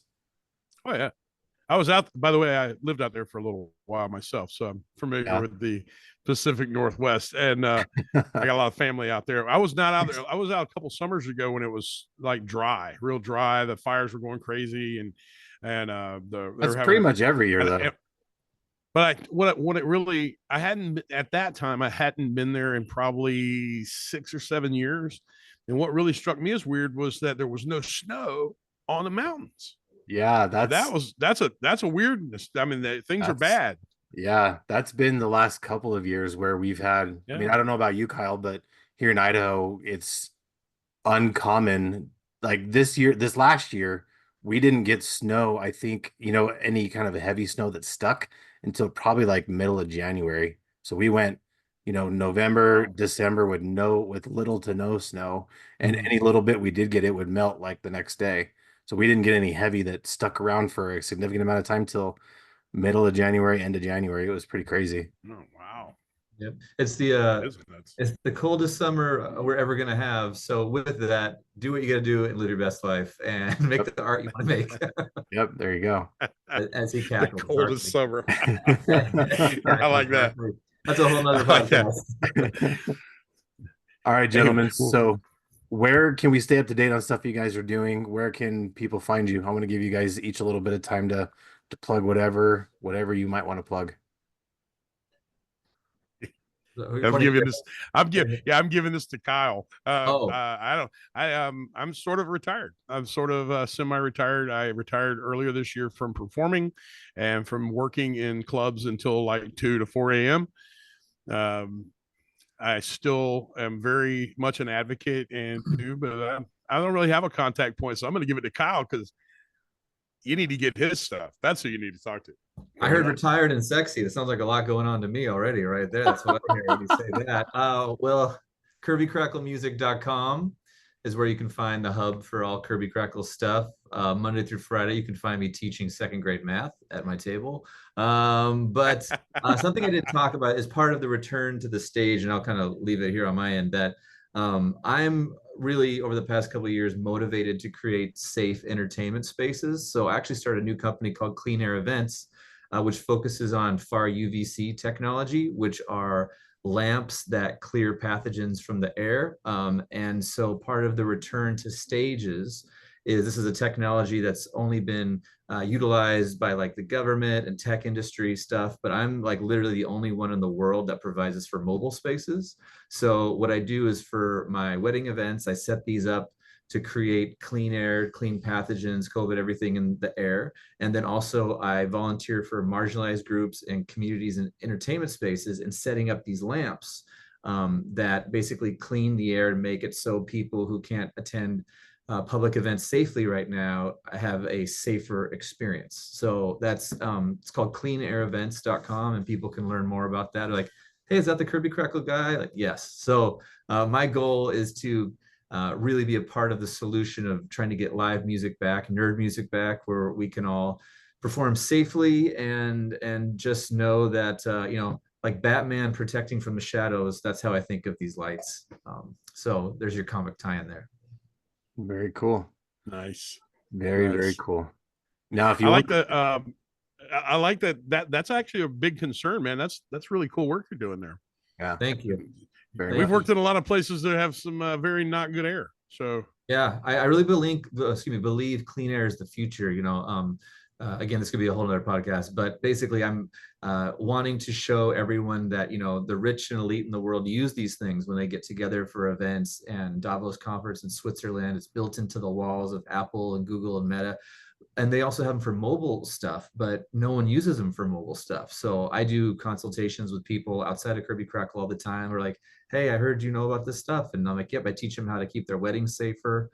I just believe clean air is the future, and using all that's called the Swiss cheese mitigation effect of things that are available to us. And far UV is, where Kirby Krackle was kind of like my little lane that I kind of started 10 years ago in my vein of that thing, and my little turn of the dial. That's how I think of what I'm doing with clean air now. So the goal is to get a Kirby Krackle show again where far UV's there. And I'm like, hey, I did that. Like, we don't care. We don't even know you. Just play your show. That's the goal. This is just have it be omnipresent. And then that's the goal. play your song, monkey. Play your song. If your air is clean, shut up. Very cool. That's great. Thanks for having us, man. Absolutely. Yeah, man, really. So if you want to find this interview and all sorts of other interviews, go check me out on YouTube at Fueled by Weird. You can get me wherever you get your podcasts. And now you can find me on the Spotlight Media GA app. Find me on Instagram and Facebook at Fueled by Weird. Shoot me an email at fueledbyweird@gmail.com. We could talk about all sorts of stuff if you want to, get on the show and talk about whatever you want to talk about. Polygon Horizon, a chiptune band, is the band that does the song for this show. The name of the song is called Pizza Force. It's a great song. You should go check them out on Bandcamp. And also I want to thank my sponsor, The Zone Collectibles in Tifton, Georgia, your one-stop shop for comics, collectibles, and so much more.